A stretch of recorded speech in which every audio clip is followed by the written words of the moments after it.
Bueno, muy bien, aquí estamos. 6:59 la hora en este momento en el territorio nacional de la República Argentina. Estamos nosotros en esta estación de radio, la 99.9. La hora es la 6:59, como dije, la temperatura es de 1,1 grados, la humedad del 94%.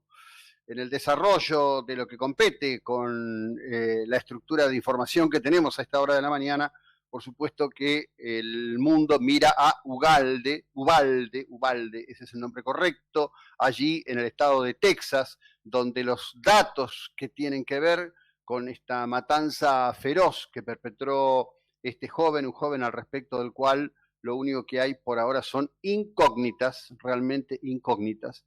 Un tema absolutamente tremendo que se repite en la Unión Americana, que ha tenido expresiones verdaderamente fuertes. Ayer un entrenador de la NBA se refirió al respecto, llegó después que había concluido el partido, se sentó frente a los periodistas, dijo, hoy el tema no es el básquet, hoy hay un solo tema de un puñetazo sobre la mesa que creo que hace palidecer al puñetazo de Casero y urgió por definiciones. No es el único.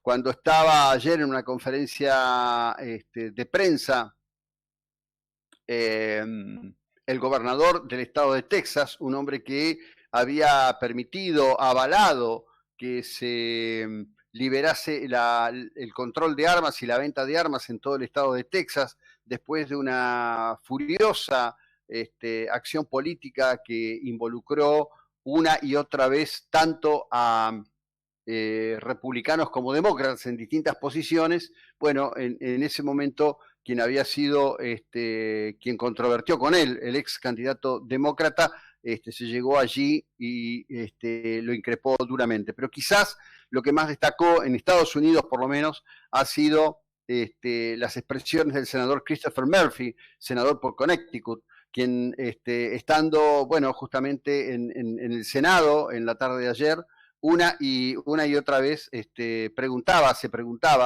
dice, Mr. Speaker, 14 niños muertos, la cifra ustedes saben que llegó a 19 y los datos que hemos conocido hoy son horribles. Esto ocurría prácticamente cuando toda la información estaba empezando a circular. Y el senador Murphy se preguntaba, ¿qué estamos haciendo? ¿Qué estamos haciendo? Y lo decía una y otra vez, ¿no? Solo unos días después de que un tirador entrara en una tienda, solo unos días después de disparar a clientes afroamericanos, tenemos otro Sandy Hook en nuestras manos. La Unión Americana no logra encontrar un punto de equilibrio con este tema, que lo vive como su propia pandemia. Es una pandemia en donde la distorsión del equilibrio social se termina expresando de este modo, fuertemente por las armas. Es el modo quizás norteamericano de expresar la ira. No estoy emitiendo ninguna expresión que pueda implicar el mínimo aval, porque todas las sociedades tienen su manera de expresar la ira, en particular en el continente americano, que hoy es uno de los continentes más violentos del planeta. Escenas de este tipo es muy raro que ocurran en el continente europeo, salvo que se trate de grupos salafistas que en nombre de una reivindicación de una guerra santa puedan llevar adelante este tipo de situaciones. Sin ir más lejos, ciertamente lo que ha pasado aquí entre nosotros, en el enfrentamiento, una vez más, otra vuelta más de enfrentamientos entre grupos, entre las llamadas barras de los equipos de fútbol, enfrentamientos con cuchillos, enfrentamientos con facas, la gente viviendo momentos literalmente de terror en algo que se cuece alrededor de un deporte. Ayer ocurría en Herli, hinchas de Racing y Deportivo Cali, a los... Es una locura, una locura.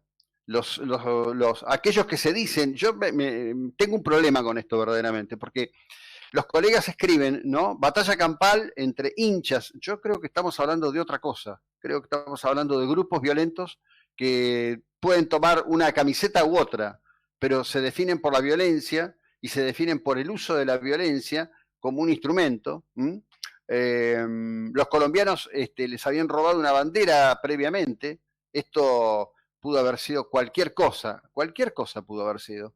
El conflicto entre las hinchadas venía de días atrás. Los colombianos robaron una bandera de la hinchada de Racing en el cilindro de Avellaneda. Eso había ocurrido el miércoles pasado, cuando un grupo que dice representar a estos aficionados, los más radicalizados de Cali, ingresó al estadio con la excusa de querer conocerlo. En un alambrado había una bandera del grupo Bursaco, que forma parte de la denominada barra de la academia. Bueno, le han hecho, no solo ellos, a los fracasos, cuchillazos, sino la cuestión que tiene que ver que había una enorme cantidad de gente que estaba en la suya en otro lugar. Hablando de movilizar, hablando de empujar, hablando de sostener la tensión, ahora los piqueteros dicen que el gobierno recortó a la mitad la ayuda a comedores y por esto anuncian nueva ronda de manifestaciones, que como ya explicó el Colorado de Isasi, de ATE no van a ser ni sábado ni domingo, porque el domingo hay que descansar y mirar fútbol. Así que, bueno, veremos qué es lo que ocurre con eso.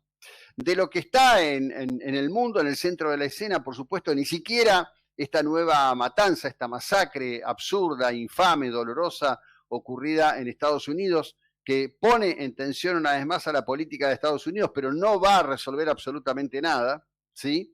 Sigue la locura de la violencia sobre Ucrania. 4 civiles muertos en la región ucraniana de Donetsk. Zelensky apoyó la creación de un mecanismo de control de visas para ciudadanos rusos que ingresen a ese país. Y por otro lado, la inteligencia ucraniana, que tal como les conté el pasado miércoles, hoy ya es una noticia en curso, derribó un avión en el que estaba a bordo un general integrante del círculo de conducción de la aviación rusa. Es bastante curioso el tema de cómo se mueve el ejército ruso y la cantidad de altos mandos involucrados en primera línea de combate.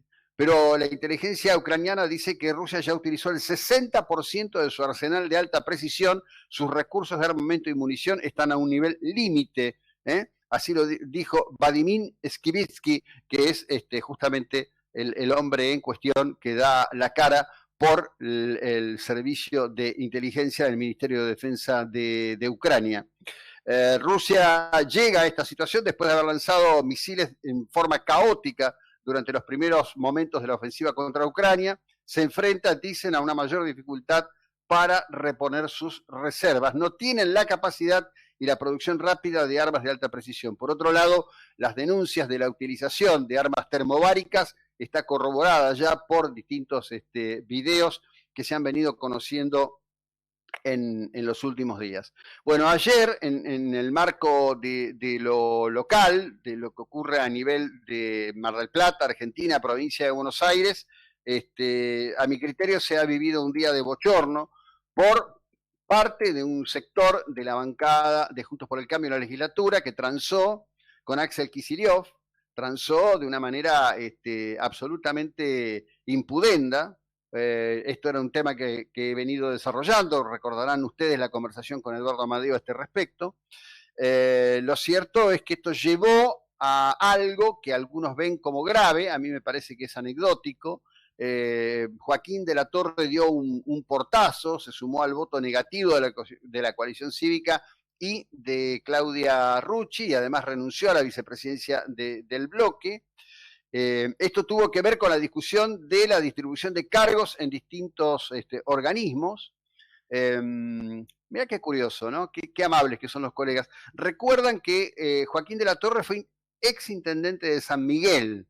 Habría que recordar también que fue ex ministro de gobierno de María Eugenia Vidal y que mucho tiene que ver con esa derrota en la provincia de Buenos Aires por un diferencial de 2 millones de votos a favor de Axel Kicillof, ¿no?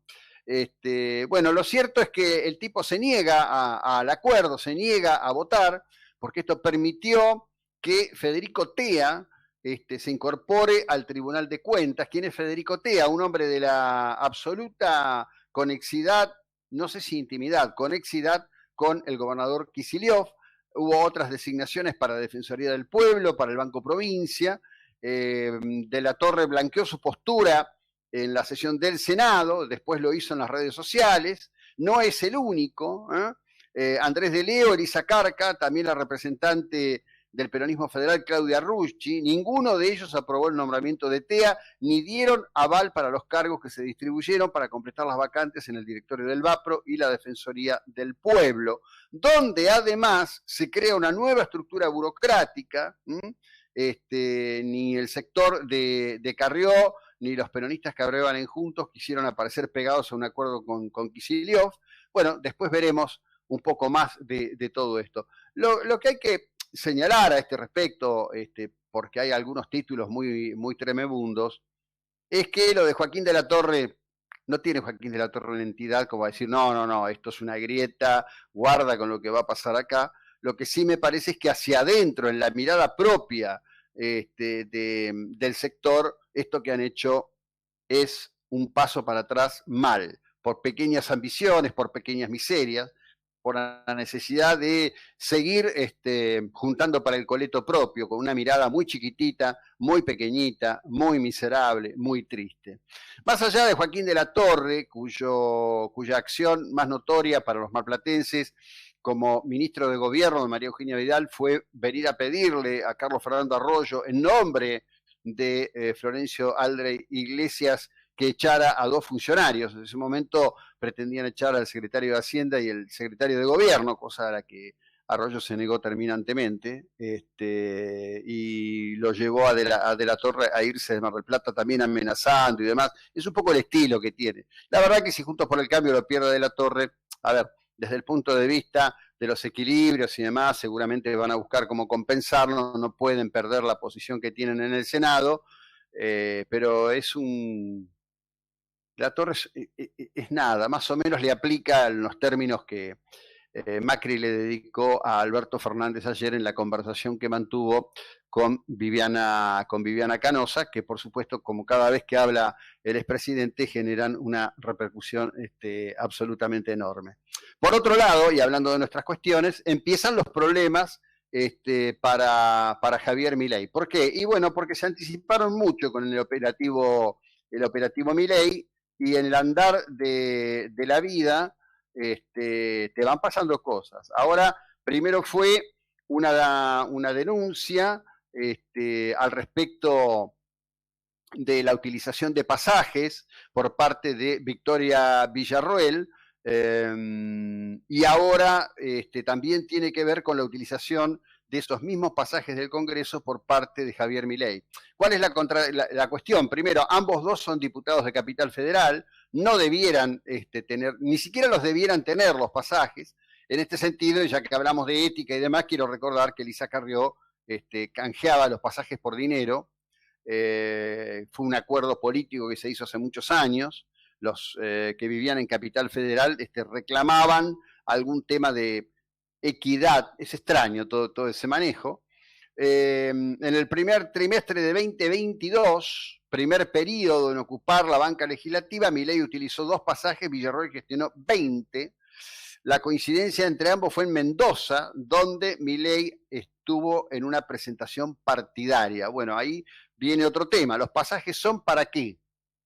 ¿Para el proselitismo o son para las cuestiones que tengan que ver realmente con una acción de Estado en el sentido de la representación del diputado? ¿Por qué digo esto? Bueno, porque, por ejemplo, cuando fueron Mónica Frade, cuando fue Waldo Wolf, que iban a Formosa, seguramente utilizaron pasajes del Congreso, y está muy bien que lo hagan. Fueron como diputados a abogar y a dar un marco de protección a los que se enfrentan a la brutal dictadura de Gildo y Fran allí en Formosa. Ahora, ir a un acto partidario, a una mise en scène de una campaña política, la verdad, me parece que no corresponde bajo ningún punto de vista. Bien, estamos en la 99.9, ya continuamos.